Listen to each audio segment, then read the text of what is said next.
दो ऐसे रत्न हैं हमारी पृथ्वी पर, इन रत्नों का नित्य आश्रय लेने वाला व्यक्ति कभी यमलोक के दर्शन नहीं करता।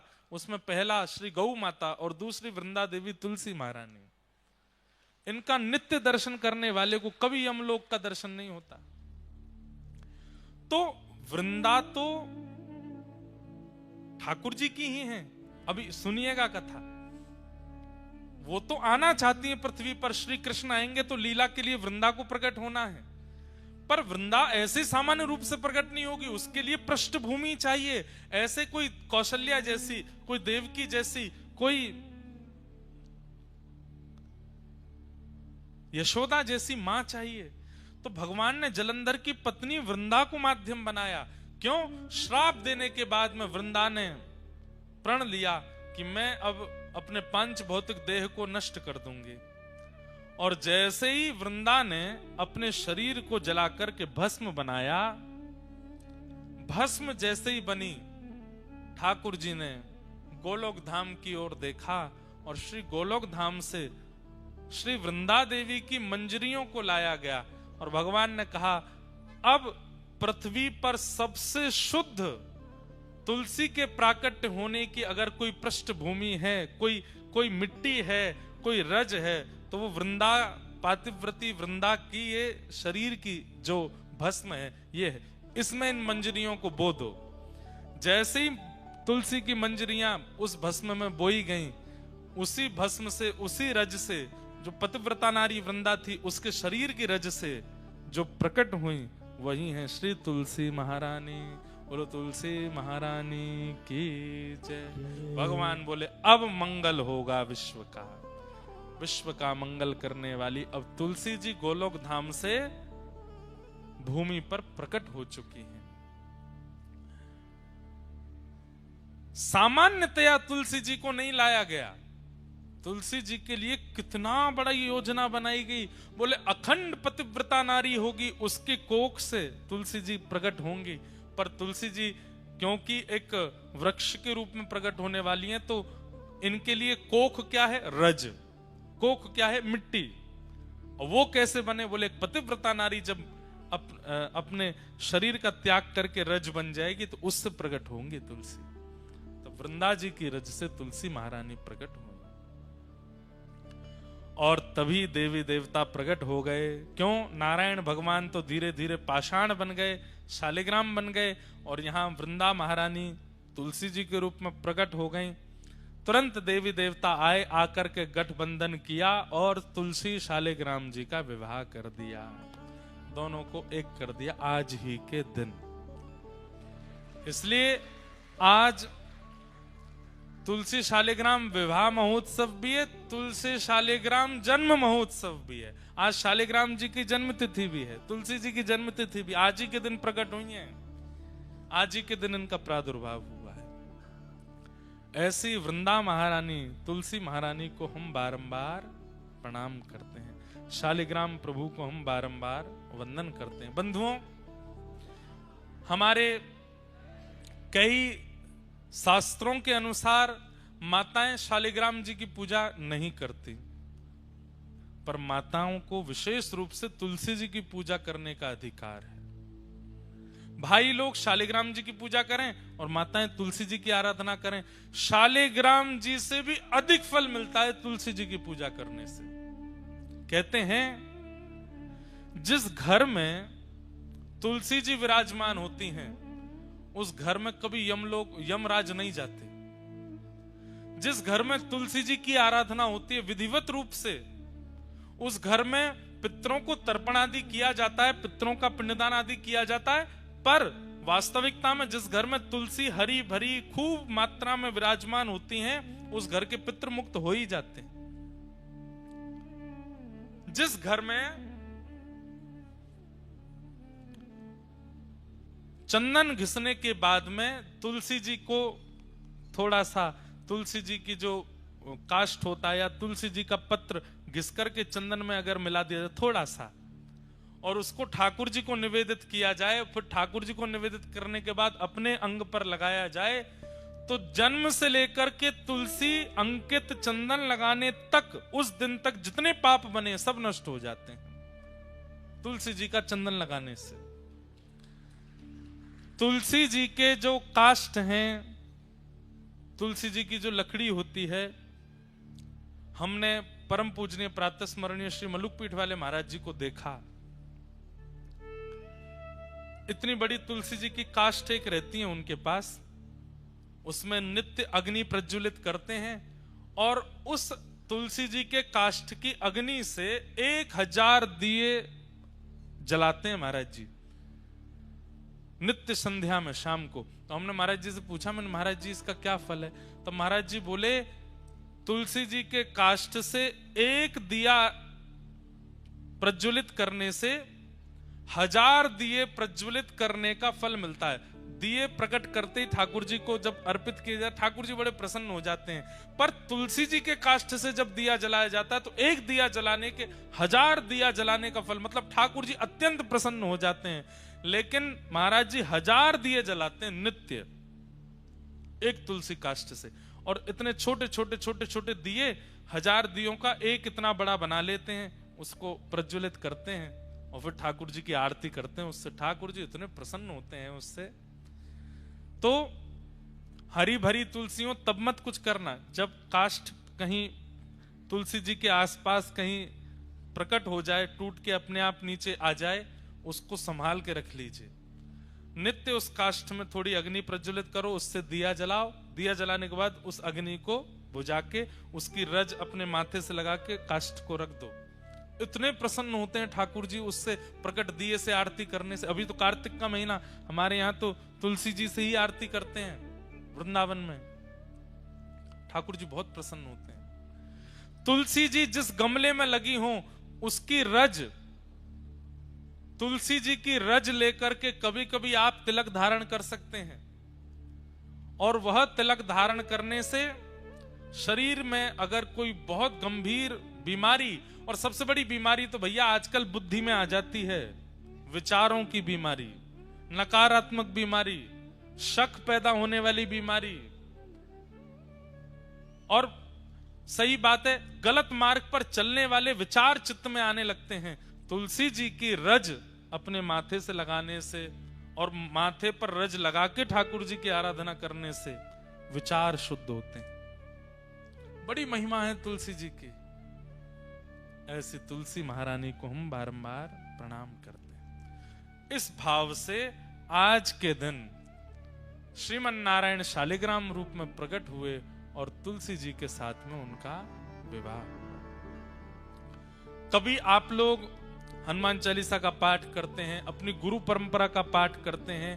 अरे छोटे छोटे बच्चे अध्ययन भी करते हैं, अपनी पढ़ाई स्कूल की कर रहे हैं, तो तुलसी जी का गमला तो बहुत सामान्य, उठा करके अपने कक्ष में विराजमान कर लो पढ़ते समय, और अपने पास में तुलसी जी रख करके आप पढ़ना प्रारंभ कीजिए। जो पढ़ेंगे भूलेंगे नहीं।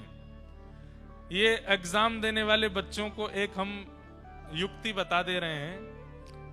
तुलसी जी का गमला उसकी पहले, और ऐसे नहीं कि वैसे तो तुलसी जी को पूछते नहीं, एग्जाम वाले दिन ही ले गए उठा करके, बैठो तुलसी जी पास कराओ, नहीं।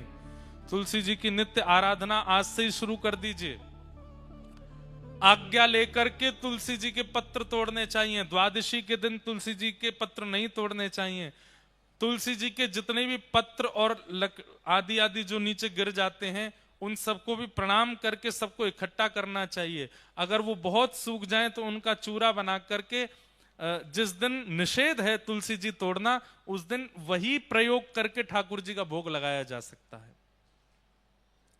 और तुलसी जी की एक और महिमा, अगर तुलसी जी तोड़ नहीं सकते हैं, तुलसी जी का चयन नहीं कर सकते हैं, तो ठाकुर जी पर चढ़ी भई तुलसी उठाओ, उस पर नेक जल डालो, वही दोबारा भोग में अर्पित कर दो, वो पवित्र ही मानी जाती है। तुलसी जी की बनी कंठी माला कंठ में धारण करने वाले व्यक्ति के पीछे पीछे ठाकुर जी खिंचे चले जाते हैं। जहां जहां वो व्यक्ति जाता है ठाकुर जी कहते हैं मैं संग ही रहता हूं, जो गले में कंठी माला पहनता है तुलसी जी के।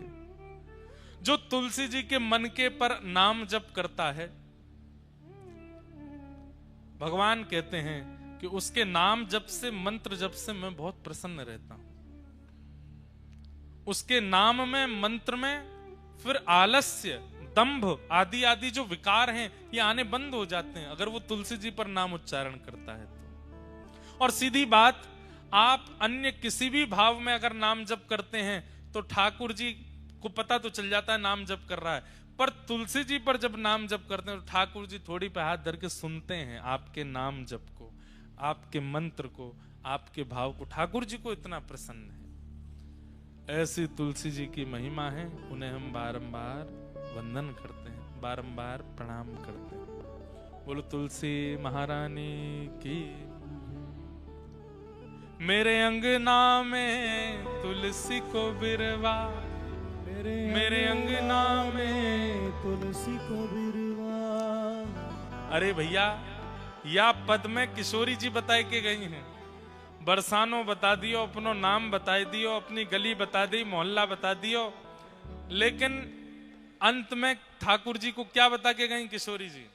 मेरे अंगना में तुलसी को बिरवा, मेरे अंगना में तुलसी को बिरवा, मेरे अंगना में तुलसी को बिरवा, मेरे अंगना में तुलसी को बिरवा, ओ मेरे अंगना में तुलसी को बिरवा, मेरे अंगना में तुलसी को बिरवा, हाँ मेरे अंगना में तुलसी को बिरवा, मेरे अंगना में तुलसी को बिरवा।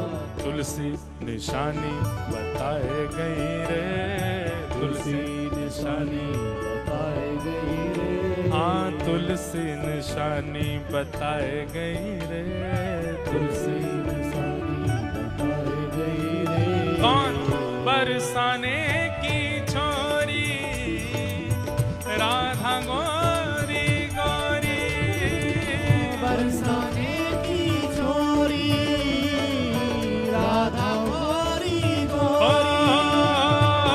बरसाने की छोरी राधा गोरी गोरी, बरसाने की छोरी राधा गोरी गोरी, ओ करके इशारों बुलाए गई रे, करके इशारों बुलाए गई रे, हाँ करके इशारों बुलाए गई रे, करके इशारों बुलाए गई रे।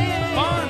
बरसाने की छोरी राधा गोरी गोरी, बरसाने की छोरी राधा गोरी। भैया देखो, जो सब लोग करताल बजा रहे हैं, नृत्य कर रहे हैं, वो तो बढ़िया ही है, और जो चुपचाप बैठे हैं, आज ठाकुर जी को ब्याह है, आज ब्याह भयो है, भुजा उठा करके करताल बजाओ सब लोग।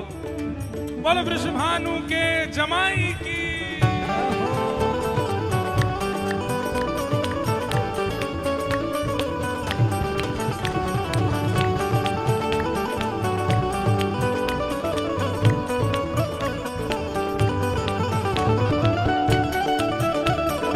बोलो वृषभानु दुलारी की।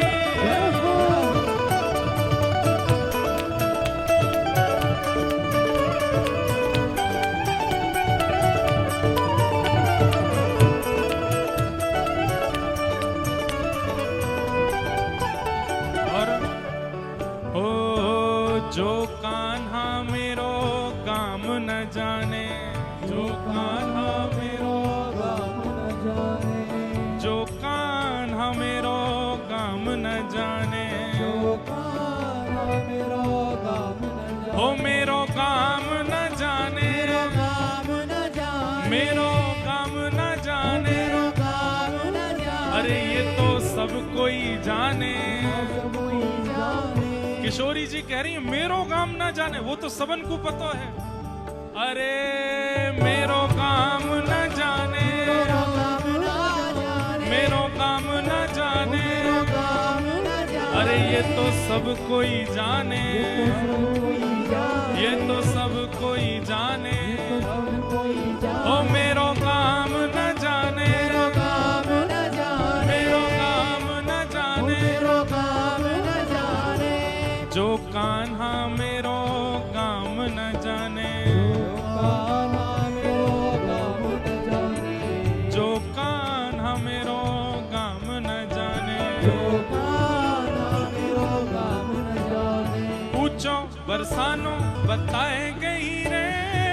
ऊंचो बरसानो बताई गई रे, हाँ ऊंचो बरसानो बताए गई रे, ऊंचो बरसानो बताई गई रे। कौन बरसाने की छोरी राधा गोरी गोरी, बरसाने की छोरी राधा गोरी गोरी, बरसाने की छोरी राधा गोरी गोरी, बरसाने की छोरी राधा गोरी गोरी। गिरिराज धरण की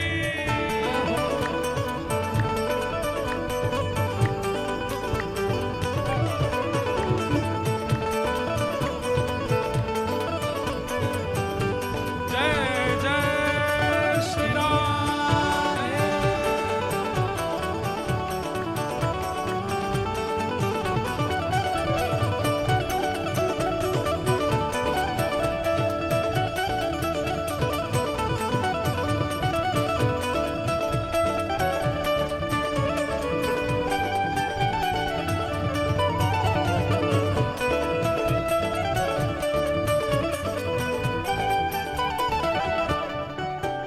ओ सब सखियन में श्यामा जो प्यारी, सब सखियन में श्यामा प्यारी, सब सखियन में श्यामा जो प्यारी, सब सखियन में श्यामा प्यारी, ओ श्यामा जो प्यारी। ओ श्यामा प्यारी, भुजा उठा के पूरे बेग से कहो, ओ मेरी श्यामा जो प्यारी, मेरी श्यामा प्यारी, मेरी श्यामा जो प्यारी, मेरी श्यामा प्यारी, वृषभानु दुलारी, श्यामा दुलारी, बरसाने वाली, बरसाने वाली, मेरी श्यामा जो प्यारी, मेरी श्यामा प्यारी, मेरी श्यामा जो प्यारी, मेरी श्यामा प्यारी, सब सखियन में श्यामा जो प्यारी, सखियन में श्यामा प्यारी, ओ सब सखियन में श्यामा जो प्यारी, हाँ सब सखियन में श्यामा जो प्यारे, मोहन के मन को लोभाए गई रे, मोहन के मन को लुभाए गई रे, मोहन के मन को लोभाए गई रे, मोहन के मन को लुभाए गई रे। कौन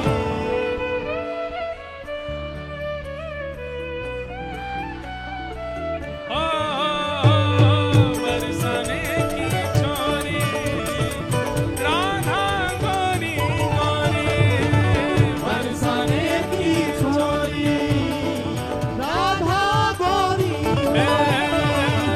बरसाने की छोरी राधा गोरी गोरी, बरसाने की छोरी राधा गोरी ओ गोरी, करके इशारों बुलाए गई रे, करके इशारों बुलाए गई रे, हाँ करके इशारों बुलाए गई रे, करके इशारों बुलाए गई रे, बरसाने की छोरी राधा गोरी गोरी, बरसाने की छोरी राधा गोरी गोरी, राधा राधा राधा राधा राधा जय श्री राधा, राधा राधा राधा राधा जय श्री राधा, हे राधा राधा राधा राधा राधा जय श्री राधा, राधा राधा राधा राधा जय श्री राधा, हे जय जय श्री राधा, जय जय श्री राधा, जय जय श्री राधा, जय जय श्री राधा, जय जय श्री राधा, जय जय श्री राधा, जय जय श्री राधा, जय जय श्री हे राधा, गौ राधा राधा राधा राधा राधा जय श्री राधा, राधा राधा राधा राधा जय श्री राधा, हे राधा राधा राधा राधा राधा जय श्री राधा, राधा राधा राधा राधा राधा जय श्री राधा, हे जय जय श्री राधा, जय जय श्री श्यामा, जय जय श्री राधा, जय जय श्री श्यामा, जय जय श्री राधा, जय जय श्री श्यामा, जय जय श्री राधा, जय जय श्री श्यामा, भजो राधा राधा राधा राधा राधा जय श्री राधा, राधा राधा राधा राधा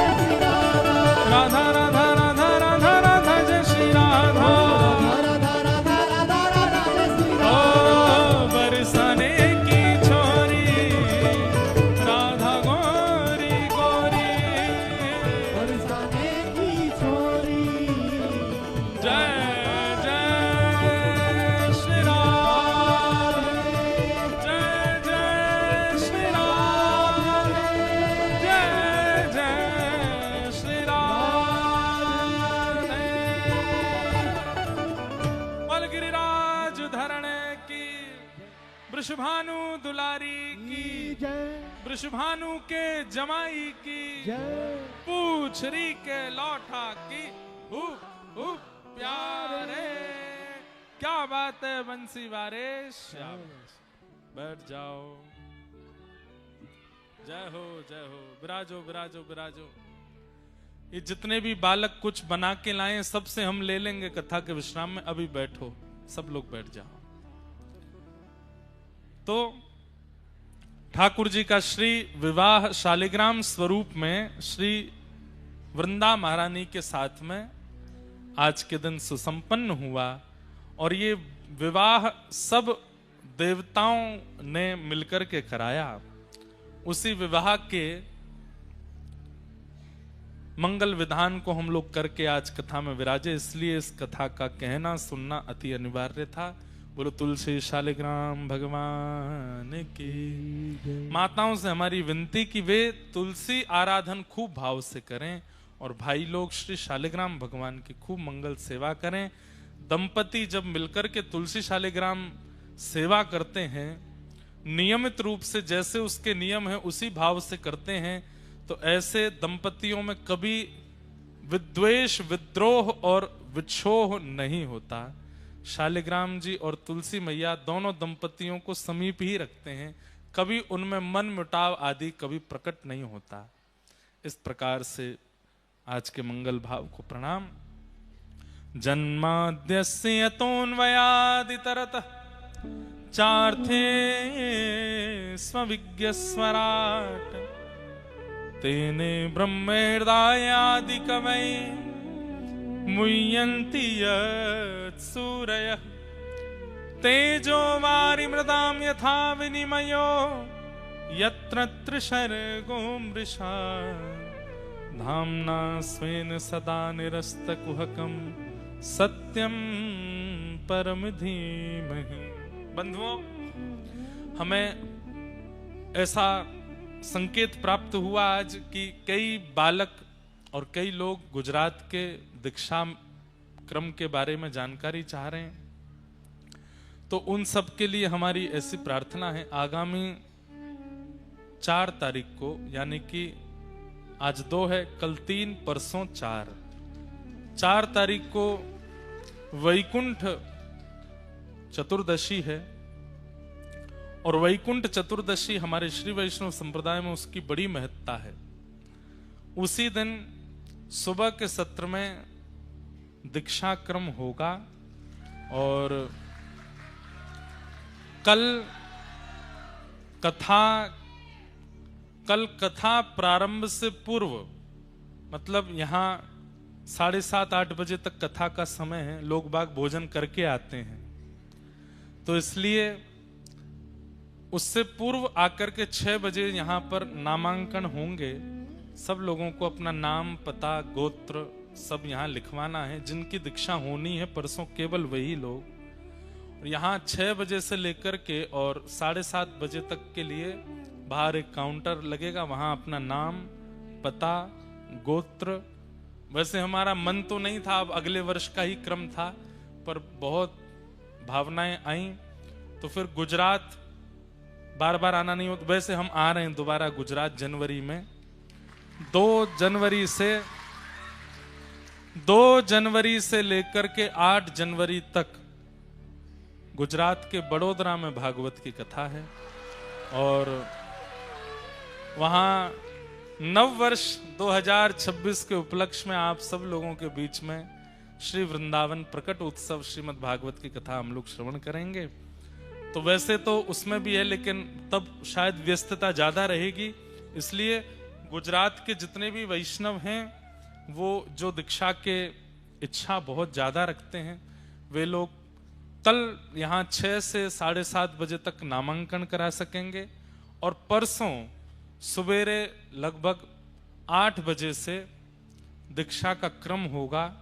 और कहाँ क्रम होगा वो जब आप नामांकन कराएंगे तो आपको एड्रेस पता चल जाएगा। वहां सब लोग आकर के 8 बजे उपस्थित हो जाएंगे। 9 बजे से वहां दीक्षा क्रम प्रारंभ होगा। आपको 8 बजे पहुंच जाना है। 9 बजे से वहां दीक्षा होगी। एक बात बहुत ध्यान से सुनिएगा, जब दीक्षा देने के लिए अपनी आचार्य परंपरा का आवाहन करके हम बैठते हैं, उस समय कई बालकों को देख करके, कई लोगों को देख करके मन में भाव आता है कि अभी इनको प्रतीक्षा करनी चाहिए। तो अगर वो आज्ञा उस समय हो जाए कि आप थोड़ी प्रतीक्षा करो, तो उस समय उदास हताश मत होइएगा।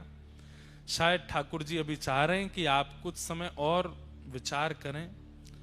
कल स्वामी श्री हरदास जी के जो हमने 7 भाव सुने, उसमें भी वे क्या कहते हैं कि पहले भागवत सुनो, फिर नवदा भक्ति को जीवन में लाओ, उसके बाद फिर गुरु दीक्षा लो। हमें कोई बहुत शौक या बहुत भीड़ करने की इच्छा नहीं है। आप लोग ये बात सोच लीजिए, दीक्षा लेने के बाद आप जो भी कुछ करोगे, पाप कर्म अगर करोगे तो आधा हमको भी भोगना पड़ेगा।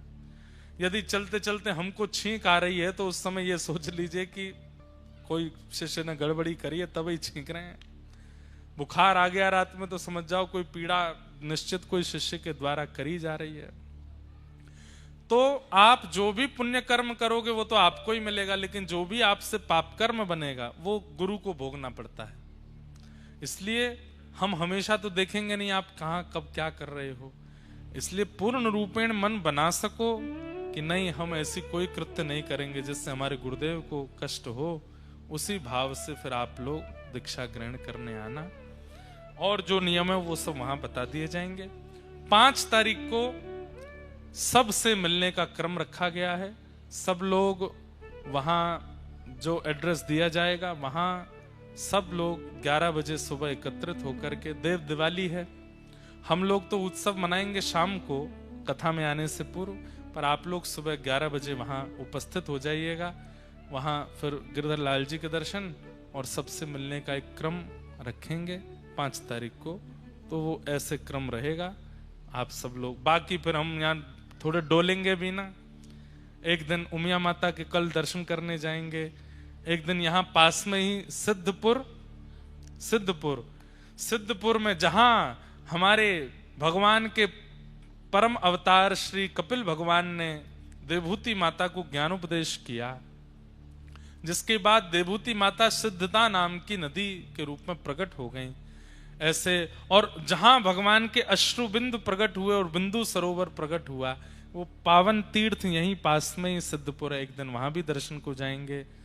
अब मन तो ये भी है कि नेक गाड़ी दौड़ा करके एक दिन डाकोर जी भी हुआएंगे, पर अब जहां जहां जाने का क्रम बन पाएगा वहां वहां पहुंच जाएंगे। अब गुजरात के क्रम में है, तो ये 2 दिन आप लोग ध्यान रखिएगा। 4 तारीख को दीक्षा क्रम, 5 तारीख को सबसे मिलेंगे।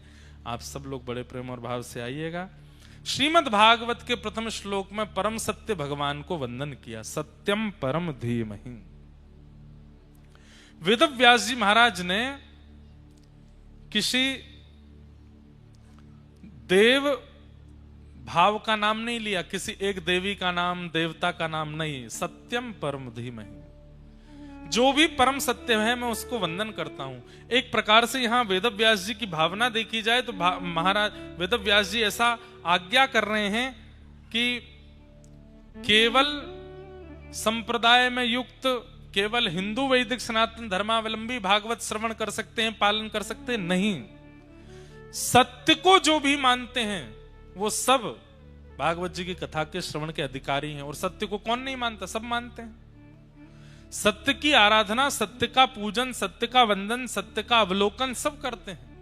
इसलिए जो भी सत्य का आराधन करता है वो भागवत के श्रवण का अधिकारी है, भागवत के पालन का अधिकारी। जैसे कॉलेज यूनिवर्सिटी में एक नियम है कि इतने % मार्क्स आएंगे तो ही आपको एडमिशन मिलता है, या फिर किसी कंपनी में आपको हायर तब किया जाता है जब आपकी इतनी कैपेबिलिटी हो।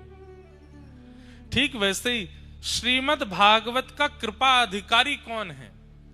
भागवत किसको कैपेबल मानती हैं भगवत प्राप्ति के लिए? ध्यान से सुनिए, बोले जो भी सत्य को पूजता है, जो भी सत्य का अवलोकन करता है, सत्य को अपने जीवन में धारण करता है, उन सबको भगवत दर्शन करने का अधिकार है। अब संसार में मुझे आप बताइए कौन है ऐसा जो सत्य का अवलोकन नहीं करता? सब करते हैं। इसलिए मतलब भगवत दर्शन का अधिकार सबको है। सबको है। हम सब सत्य पर जीते हैं, सत्य के लिए जीते हैं, सत्य से हमारा जीवन है, इसलिए हम सब भागवत के अधिकारी हैं। ऐसे परम सत्य को हम बारंबार वंदन करते हैं। इसलिए व्यास जी ने सत्य की आराधना की, सत्य को वंदन किया, सबको बता दिया। जो भी सत्य की आराधना करता है सब भागवत श्रवण करके अपने जीवन में भगवत दर्शन कर सकते हैं। पृथ्वी को सबसे ज्यादा भार किसका लगता है पता है आपको? कोई शरीर से स्थूल व्यक्ति है, वजन ज्यादा है, उस व्यक्ति का भार पृथ्वी को नहीं होता। असत्य संभाषण करने वाला, असत्य का मार्ग अपनाने वाला, असत्य बोलने वाला, असत्य आचरण करने वाला व्यक्ति जब चलता है पृथ्वी को बहुत भार लगता है। इसलिए अनेक रूपों में सत्य को जीवन में आचरण में लाइए। सत्य हरि को प्रिय है।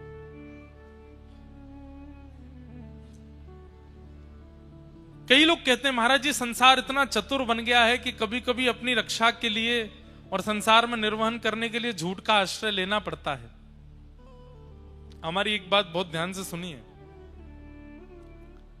अगर आप असत्य का आचरण संसार में रहने के लिए करते हैं तो ठाकुर जी फिर अपनी दृष्टि हटा लेते हैं आपसे। बोले कि ठीक है, इसको लगता है कि ये अपना पालन पोषण खुद कर सकता है, कब असत्य बोलना है कब सत्य बोलना है इसको पता है, तो अपने आप कर ले। लेकिन जब व्यक्ति सत्याचरण ले लेता है और मन में विचार कर लेता है कि मैं असत्य तो बोलूंगा ही नहीं, मुझे सत्याचरण ही करना है, तो फिर ठाकुर जी अपनी दृष्टि रखते हैं कि कहीं कोई व्यक्ति इसके साथ छल ना करे, कपट ना करे, इसके साथ बुरा ना करे। इसके लिए ठाकुर जी जिम्मेवारी उठाते हैं। क्यों? क्योंकि आप सत्य मार्ग को अपना चुके हो। सोचिए,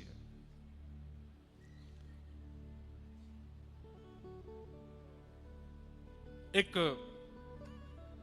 राजस्थान में